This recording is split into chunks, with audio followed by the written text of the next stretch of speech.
¿Cómo andás? Ay, se me fue la... Súper bien. Muchas gracias. ¿Todo Invitación. bien? ¿Me escuchás bien? Bien. ¿Me ves bien? Sin nada, sin cortes ni nada. Yo sí. Vos confirmame lo mismo de mí. Sí, sí, te veo perfecto. Les iba a decir a la gente que está uniendo que pueden, mientras que charlemos y eso, pueden ir haciendo preguntas si quieren o comentarios en el chat. Capaz que no los leo al instante porque, bueno, si estás hablando y eso, pero después hacemos una recapitulación de las cosas que nada, que vamos charlando. Y la idea en realidad es conocerte un poco, de tu trabajo, qué haces y que fluya la conversación y bueno, que lleguemos a donde capaz que también la gente que nos está mirando le interese. Bueno, si querés, empezar por... Yo me presento capaz porque no me presenté todavía. Mi nombre es Pilar, trabajo en el programa de Data Science y esta charla es un marco de ciclo de charlas que estamos haciendo con varias personas que trabajan en el rubro de ciencia de datos y bueno, la idea es que cada jueves o viernes ir entrevistando a una persona diferente, que nos cuenten un poco qué hacen, eh, dónde trabajan, cómo trabajan. Entonces capaz que lo primero que te invito a contar es como dónde trabajás, qué estudiaste.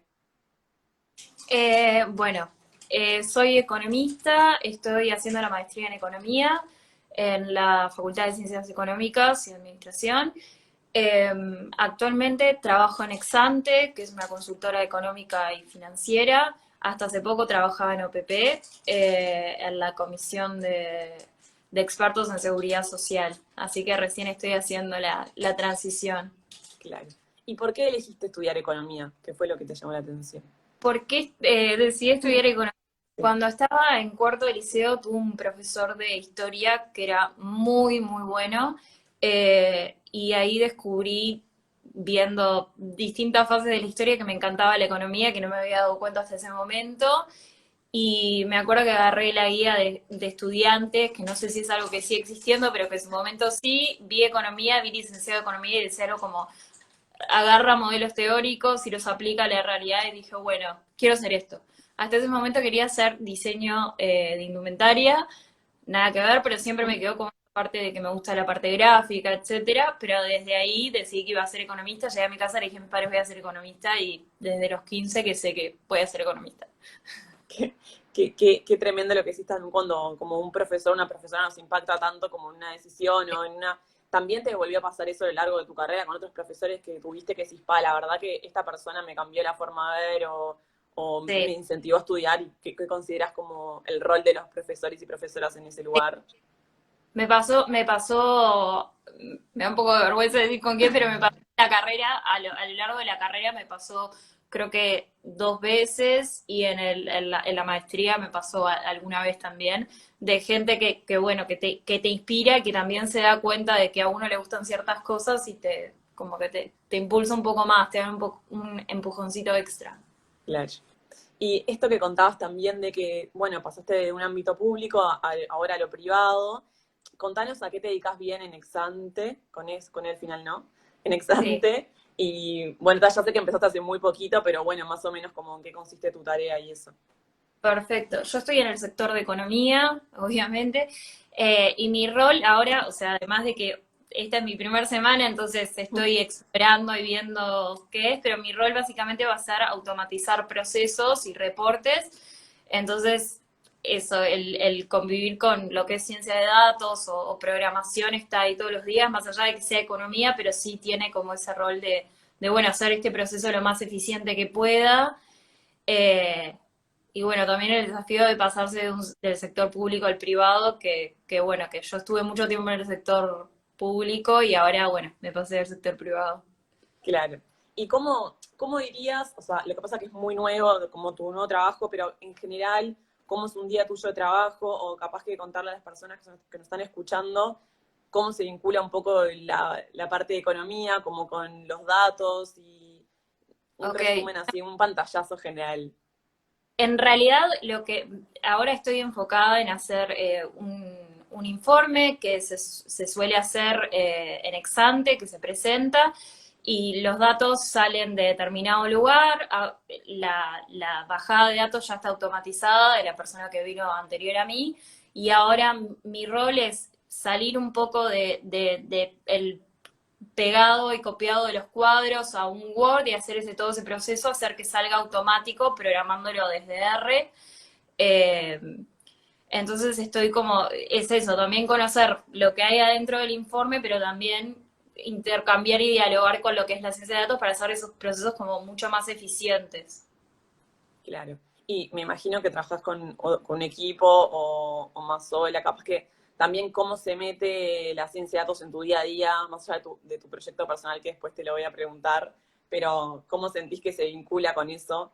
Digo, pensando en las personas que capaz que quieren empezar a estudiar la maestría en ciencia de datos, por ejemplo, pero no saben muy bien si se vincula estrictamente con su trabajo, ¿entendés? Y Sí. también poder contar que hay tantos rubros y tantas como orientaciones como uno se puede imaginar y crear.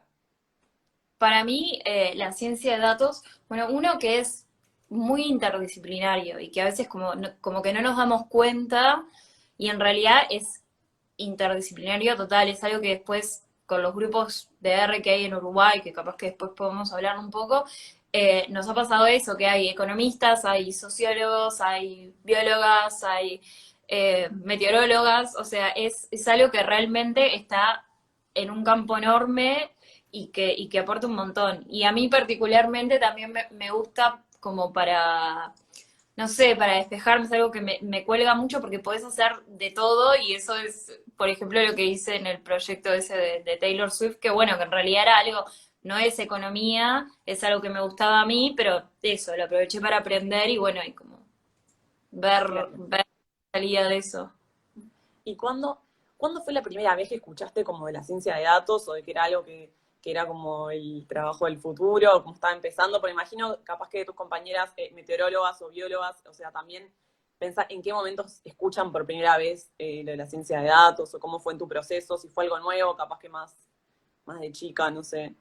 En realidad, en el último año de la carrera yo hice una materia que en realidad no la terminé porque me terminó asustando, que se llamaba análisis multivariado, que era en R y R me asustó muchísimo, pero después dije como, no, esto, o sea, me gusta el potencial que tiene y me pagué como una suscripción a una de estas plataformas virtuales y ahí como que empecé y medio que el boom de ciencia de datos estaba dando como por detrás y Big Data yo no terminaba de unir que era lo mismo, digamos, pero yo como que voy haciendo en paralelo ese proceso de aprender como medio autodidacta y bueno, luego empiezo a trabajar en lo que era la Secretaría de Transformación Productiva y Competitividad, donde todos trabajábamos en R y ahí es donde se construyó como una mini super comunidad donde todos aprendíamos y nos dábamos talleres entre nosotros, lo usábamos en el día a día y ahí fue como, bueno, che, estamos haciendo ciencia de datos, ¿no? Y fue, sí, sí, al final sí, y ta,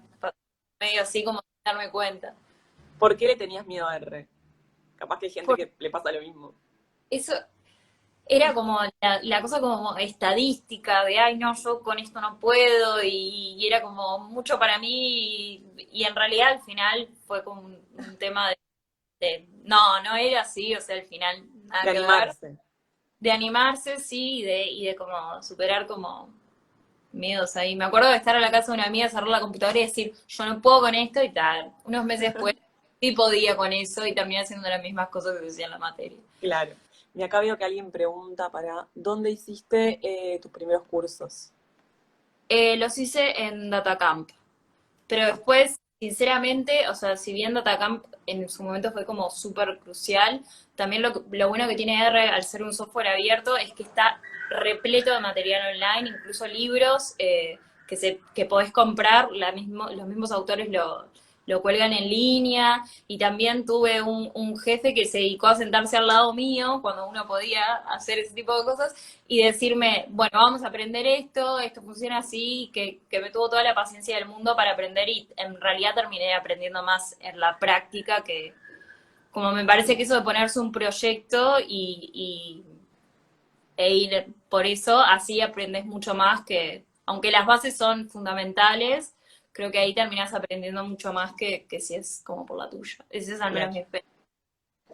Y ahora otra pregunta, ¿qué impedimento es en no saber inglés? El no saber inglés, en realidad, hoy por hoy hay un esfuerzo como súper grande desde lo que es la comunidad de R. O sea, yo me refiero a la comunidad de R, es que es muy fuerte en presencia en lo que es Twitter, Meetups y en GitHub, que es como repositorio de código, hay un esfuerzo súper grande de traducir estos contenidos a español. De hecho, un libro que es como así súper seminal, digamos, de los últimos años en R, que es R for Data Science, se hizo el esfuerzo de traducirlo al español y está R para ciencia de datos y se tradujo entre una comunidad que lo hizo gratuitamente y ese libro es, o sea, si quieren aprender R, yo súper recomendaría agarrar ese libro y está en español y de hecho se hizo el esfuerzo también de traducir las bases de datos que estaban adentro de ese libro para que la gente, para que la gente si no hablara inglés, pudiera igual usarlo. Así que me Claro. parece que Después no. podemos dejar el nombre del libro escrito y se los compartimos por si les interesa y eso. Y hablando también de la parte docente, que vos sos docente también, capaz que contá dónde das clase, etcétera, y qué es lo que más te motiva a enseñar, porque me parece que está bueno también tener en cuenta de que el proceso es acompañado con un otro o una otra persona muchas veces, o sea, puede ser un proceso solitario como bajarte un libro y leer, pero también el intercambio y el grupo de R y todo es como re importante, entonces me gustaría como que cuentes esa parte también. Yo soy docente, docente de prácticos o sea, es el profesor que da el teórico y yo soy docente de Econometría 1 y Econometría 2 en la carrera en la licenciatura en Economía de la Universidad de Montevideo. Y una de las cosas que más me motivaba era, uno que econometría fue siempre de mis materias preferidas a la carrera. Dos, que se iba a dar con R y eso me daba como un empujoncito como adicional. Pero además, algo que a mí como que me motiva mucho es como tratar de plantear como nuevas maneras como de enseñar, como quizás más, sin dejar la teoría de lado, pero más intuitiva de, por ejemplo, entender que es un modelo de regresión lineal de una manera como más visual, hacer ese esfuerzo a veces hasta, no sé, hago como gráficos de los coeficientes para que se vea visualmente qué cambios hay una interacción, no sé, cualquier cosa, y ese tipo de cosas me entusiasma mucho. No sé si lo termino de hacer bien porque recién estoy arrancando, pero al menos trato de hacer ese esfuerzo y de acompañarlos también en este momento es bastante peculiar, como de eso, no se asusten con R, yo estoy disponible, como esas cosas que son, es un esfuerzo ahí que trato de hacer, de nuevo, no sé si sale bien, pero lo trato de hacer. Claro. ¿Sentís que impactó mucho esto de la pandemia y la virtualidad en el hecho de aprender y enseñar? ¿O ya estabas acostumbrada a tener clases virtuales y eso? En realidad yo había tenido clases virtuales un semestre antes de empezar a dar clase y en realidad sí sentí la experiencia de estar ahí y ver que eran todos cámaras negras y yo estar hablando como al sentir que le estaba hablando literalmente a la pared, porque lo que veía después de mi computadora era la pared y no saber si me estaban entendiendo, perder esa cosa del contacto de verle la cara, de saber que haber estado en ese lugar y saber que tu cara era, uy, no estoy entendiendo nada, y y como ese feedback faltaba, y sobre todo cuando recién estás conociendo un grupo. Eh, Después me pasó que en el medio tuve la oportunidad maravillosa de poder dar algunas clases así, cumpliendo protocolo, presencial, y ahí usar el pizarrón, verlos si estaban perdidos, ver como cuál era la mejor manera de explicarles eso, como que me hizo ver cuánto estaba perdiendo por dar así, que bueno, uno se tiene que adaptar, pero que realmente no es lo mismo, ¿no? Claro, Por más de que uno haga todo el esfuerzo posible de hacerlo más didáctico, es como mucho más difícil. sí, obvio. Y se dice como que ahora que la carrera en ciencia de datos es como la carrera del futuro. ¿Qué pensás de esta frase? ¿Qué tan real es? ¿Que no? ¿Que se viene o si ya pasó el futuro y ahora estamos en otra cosa? ¿Qué pensás? No, probablemente sí sea algo del futuro, capaz que se vaya transformando en algo que todavía no sabemos que exista. A mí me gusta pensar como más el enfoque en como la ciencia de datos como un complemento a algo más, o sea, o hacer ciencia de datos y luego como complementarlo con algo más, porque me parece que ahí está como el fuerte de la ciencia de datos, de poder dialogar como con muchas áreas y poder contribuir a muchas áreas diferentes. Tal cual. Y retomo también lo que venís diciendo antes del grupo de R en Uruguay, que vos fuiste cofundadora, ¿no? ¿Y cómo surgió la idea? O Sí. Sí. ¿Cómo surgió la idea? ¿Qué es? ¿Quiénes Eh, forman hay parte? dos en esta comunidad como uruguaya de R. Uno es Arladies Montevideo y el otro es Gurú, que es Grupo de Usuarios de R de Uruguay. Arladies, ambas son organizaciones mundiales, digamos, que tienen sus capítulos en distintas ciudades de los países. Eh, Arladies es el que surge primero, yo soy coorganizadora, las fundadoras, digamos, fueron Daniela Vázquez y Natalia da Silva. Natalia estaba volviendo a hacer su doctorado en estadística, Daniela estaba pasando por un proceso de que ella estaba saliendo de lo que hacía para dedicarse a estudiar por su cuenta lo que era ciencia de datos, y las dos se comunicaron entre ellas y dijeron, bueno, me parece que acá tenemos un margen de acción para crear un grupo. Eh, yo me sumé al año siguiente como coorganizadora y básicamente el objetivo de este grupo es fomentar que minorías de género se animen a programar más y que se sientan en un espacio seguro para poder hacerlo. Que eso era como la fundadora original, Gabriela de Queiroz, lo que decía era que ella estaba en Estados Unidos, sola, iba a estos encuentros y siempre se sentía como que quedaba en un rincón sin poder interactuar con los demás y que se sentía una minoría dentro de estas cosas que eran todos varones y no se sentía como cómoda para preguntar. Entonces, el objetivo de Barley's es eso. Si bien es abierto, o sea, puede ir todo el mundo y de hecho tenemos asistencia de varones, o sea, siempre, dar talleres y dar charlas para que mujeres se puedan visibilizar, se puedan conectar entre ellas y que se sientan seguras de que es un espacio para aprender y que nadie te va a juzgar o nadie te va a dar nada. Por el otro lado está el grupo de usuarios de R, que también parte de una organización mundial, donde ahí las Art Ladies veníamos ya con esa idea, nos juntamos con un grupo con otra mujer y con un grupo de varones que también tenían esa idea, que trabajaban con R y bueno, vamos a agarrar y expandir esta comunidad de R que está toda disuelta por distintos lados y juntarla y empezar a hacer lo mismo, de impartir talleres, decir, mirá en qué anda la gente y poder conectarla entre ellos. Claro. ¿Y cuánta gente más o menos, o en Arleis o en el grupo de usuarios de Uruguay, cuánta gente hay? ¿Qué pensás de que pase esto en Uruguay? Porque vos decís como que son cosas mundiales que las localizamos y Sí. cómo la gente se suma, capaz que contarles si se quieren sumar o si hay que saber mucho o no, como para contextualizar. Genial. En este momento de Uru no me acuerdo, pero de Art Lady sé que somos 379, que es bastante. Sí, Tú ves, cada vez que hay un taller o algo nuevo, como que también se va sumando como gente distinta. O sea que eso es como algo que es dinámico.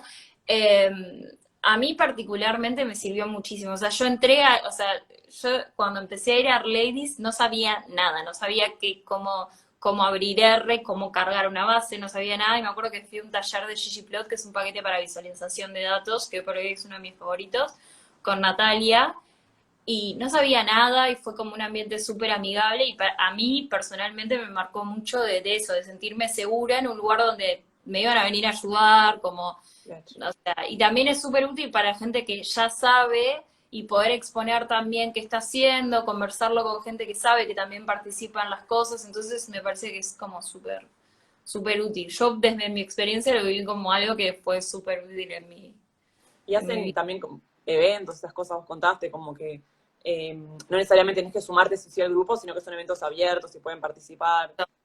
Exacto. Después también les ponemos los links y eso para que puedan En ver. general los avisamos por Twitter a ambos y después para llevar un control como de asistencia y de dar los links a los materiales usamos la plataforma Meetup, donde evita registrarse y saber como quiénes son las personas que lo integran. Pero sí, son esos dos lados donde pueden. También estamos en Facebook, o sea, en realidad, pero es como más movido ahí en Twitter, capaz. La comunidad de Twitter. Y la comunidad. Acá hay una pregunta que, ¿cómo le suman Python? ¿R no va a quedar más obsoleto? Preguntan acá. Yo ahí tengo como una visión personal, como que no significa que esto sea un hecho estilizado. Para mí tienen como fortalezas en distintas áreas. Por ejemplo, en mi opinión, para visualización de datos, R está como por arriba, por lo menos por ahora. También si querés procesar bases chicas, capaz que por ejemplo el Tidyverse puede ser como más... pero si uno quiere hacer, por ejemplo, APIs, capaz que recomendaría ir por el lado de Python. Pero es eso, como para mí no es... Yo soy muy de R, pero en realidad creo que más bien hay que pensar la ciencia de datos y eso como no casarse con ningún lenguaje, sino que son complementarios, son lenguajes de programación y es R y Python, pero después puede ser otra cosa. De hecho, hay varios lenguajes que están surgiendo ahora y que, nada, yo no sería de casarme con ninguno, sería como más de Claro. ir viendo. Y vos hace un ratito me decías como que la ciencia de datos para vos hay que combinarla con algo más. Y Sí. vos haces como economía y cómo conviven los distintos lenguajes que utilizas en tu día a día, la economía, la programación, cómo haces para vincularlos o cómo sentís que se refleja eso en tu día a día. Pero es una re buena pregunta. En realidad, bueno, para análisis de datos, o sea, básicamente sustituí lo que era Excel, que capaz que era más común, por R, y capaz que cuando hablamos de regresiones y econometría y eso, está data por R. Y además, una cosa que por lo menos en mi anterior trabajo, y también va a ser el foco del nuevo, era como tratar de la economía y de los análisis como capaz más como en un plano como más para entendidos, bajarlos, yo qué sé, en aplicaciones web, que la gente pudiera dialogar con eso y pudiera entenderlo de una manera más fácil, con ayudas, con hacer los gráficos también lo más como efectivos a la hora de que una persona que capaz que no conoce tanto pueda entender. Entonces, para mí como que dialogan constantemente, o sea, para mí en el día a día como que no hay mucha distinción y es como parte de lo mismo. Claro, tal cual.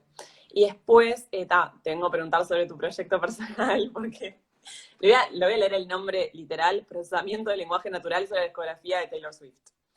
Y primero, como, a ver, ya lo contaste en el Wiz, y capaz que Sí. también les vamos a compartir el link por si lo quieren ver, como para que no tengas que repetir todo de nuevo, pero me gustó mucho lo que comentaste de tener tiempo también para utilizar como las herramientas que tenemos para proyectos personales y cosas que nos interesen, y capaz que si querés contar como en líneas generales de qué es este proyecto, y también cómo lo manejas con tu día a día y con todas las cosas que tenés que hacer, Paula, que no entiendo cómo te da el tiempo para todos los grupos, el trabajo, tu Bueno, proyecto. eso es otro motivo, pero no, a mí Taylor Swift justo hoy se relanzó un álbum, así que es un día como súper acertado para hablar de esto. No, Taylor Swift es ¿Qué una cantante. álbum? Contanos. Fearless, ella se quedó sin la propiedad de sus propios discos hace un par de años, por un contrato que firma a los 14 años. Pasaron determinados años del vencimiento del contrato y ella puede regrabar sus canciones, artistas como Bowie lo hicieron en su momento, y ahora va a lanzar 7 álbums. Lanzó el segundo, que es como uno de los que catapulta a la fama. Eh, y a mí siempre me gustó muchísimo la música y sobre todo las letras de las canciones. Es algo que siempre me gustó mucho, me gusta mucho leer. Y el lenguaje de procesamiento natural es como básicamente imitar las capacidades de entender humanas del lenguaje en programación. Entonces, había varios proyectos, creo que el primero que vi era de Radiohead, donde analizaba la discografía mediante letras y mediante la música en Spotify, o sea, indicadores como alegría, qué tan bailables son. Y en ese proyecto lo que hice fue ver eso, por ejemplo, qué acordes usaba, qué tan bailables eran, analizar también las letras de las canciones, cómo se relacionaban los distintos álbumes, o qué palabras utilizaban más, o qué emociones y sentimientos como prevalecían más, que eso es como algo que capaz que cuando uno lee un texto, uno se puede dar cuenta si algo es más feliz, más triste, etcétera, y acá como que uno programa para que esa información la procese una computadora por nosotros. Obviamente que eso se fue construyendo con personas que sabían mucho de lingüística y otras áreas que me exceden completamente, y ahí fue que dije tal, lo voy a hacer. Y de hecho cuando salgan todos los relanzamientos que vienen con canciones que no fueron lanzadas en un momento, voy a volver a hacer el ejercicio porque me parece como súper interesante. ¿Y cómo te fue el proceso? También vincular la música, que es algo como a ver, si yo comparo el área como creativa y artística versus el área que parece más dura de la ciencia de datos y eso, puede ser como difícil de entender que se juntan, pero vos de cierta forma lo hiciste y está re interesante. ¿Cómo sentís que conviene esas áreas? También lo que veníamos diciendo de no necesariamente para saber ciencia de datos tenés que haber estudiado, no sé, algo de programación, etcétera, sino que hay tantos puntitos que se pueden conectar. ¿Cómo sentiste vos eso? ¿Tu proceso fue difícil al principio? Está bueno también lo que dijiste de que tomaste referencias de cosas que ya existían, como que Sí. y está bueno también basarse en el trabajo de las demás personas, ¿no? Hay algo que está buenísimo de R y Python, que por lo menos son los lenguajes que conozco más, es que ambos son abiertos y que sean abiertos tiene también sus implicancias y que, por ejemplo, un montón de personas comparten su trabajo y su código. De hecho, por ejemplo, el proyecto mío está subido en GitHub y pueden ver absolutamente cómo hice todo. Y muchas otras personas hicieron lo mismo con otros. Y de ahí es que, por eso digo que también R y también es aplicable para Python y supongo que otros lenguajes que están como fuera de mi área de conocimiento, pero uno puede tomar referencias e ir viendo y también te ocurren cosas nuevas y lo vas haciendo, entonces para mí como que... Y nada, eso de combinar ciencia de datos que parece algo tan... Con eso en realidad yo estaba hablando con una lingüista que tiene una maestría eh, en lingüística o en no sé si lo estoy diciendo bien, pero en definitiva, cuando lo hablé y se lo mostré, me dijo, yo no puedo creer, yo hice una maestría en Estados Unidos en los 90, ¿cómo hubiese necesitado esto para no hacerlo? Entonces, en realidad son procesos que capaz que son mucho más como naturales a lo que nosotros solemos pensar, y eso me parece que, nada, es súper interesante. Claro. Vos, Acá hay otra pregunta sí, que te preguntan, ¿cómo arrancaste a escribir para la diaria? ¿cómo arranqué a escribir para la diaria? A mí, yo tengo un blog hace no sé ni desde cuándo lo tengo, pero empecé a hacer, yo había empezado a hacer antes como hilos Para de... contar tu usuario, si lo pueden entrar. Bueno, mi usuario en Twitter es Pau B. Good, como la canción Pau, Johnny B. Good, pero sin la D al final, y con Pau, y mi página es paulaperea.com. En Twitter empecé a hacer como el ejercicio de mostrar algunas cosas que para mí eran relevantes y que capaz la gente no lo conocía, enfocado por ejemplo en brechas de género, que era un tema que me gusta mucho. Eh, y después empecé a tener una página donde empecé a publicar cosas por la mía.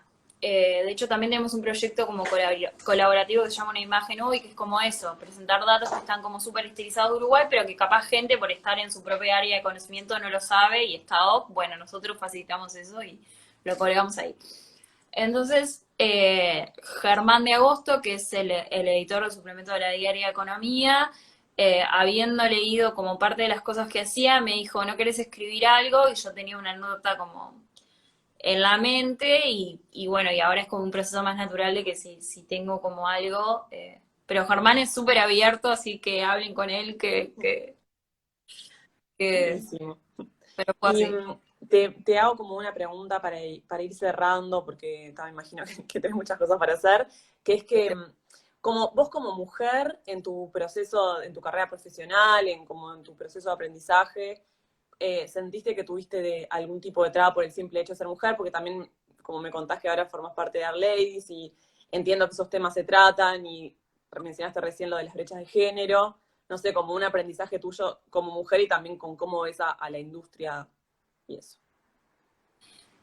A mí me pasaron como dos cosas, es una pregunta que creo que nunca la dije así como públicamente, pero a mí me pasaron como dos cosas a la vez. Uno es que a mí siempre me interesaron esos temas, entonces uno como que ya, o sea, en mi lado ya como que conocía ciertas cosas, como que las mujeres somos más interrumpidas en reuniones de trabajo, pero aceptarlo y saber que esas cosas existen cuando uno sale a la vida es como un poco más difícil.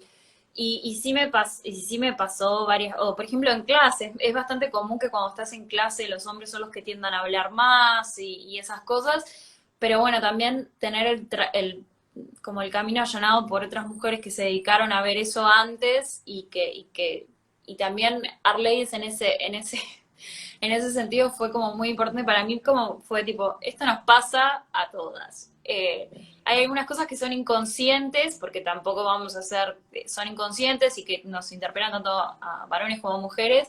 Bueno, hablemos de esto y como tratemos de encarar desde ahí, digamos, ¿no? Reconociendo que existe eso y pero sí, definitivamente sí lo sentí. Obviamente que estar en un momento donde son temáticas que son mucho más abordadas, habladas, las podemos identificar, reconocer, lo hizo mucho, mucho más fácil que seguramente para las que vinieron antes, pero efectivamente son cosas que están presentes. Tal cual. Bueno, muchísimas gracias por tu tiempo, por haber contado nada, tus estudios, tu trayecto, tu proyecto. Después voy a volver a dejar tus redes por si alguien te quiere contactar, hacer una pregunta que capaz que quede colgada, porque vi que algunas como que no nos dio el tiempo de responder. Y bueno, nada, muchísimas gracias de nuevo. No, Y ustedes nada, dos. hablamos. Muchas Dale. gracias. Chao. Chao.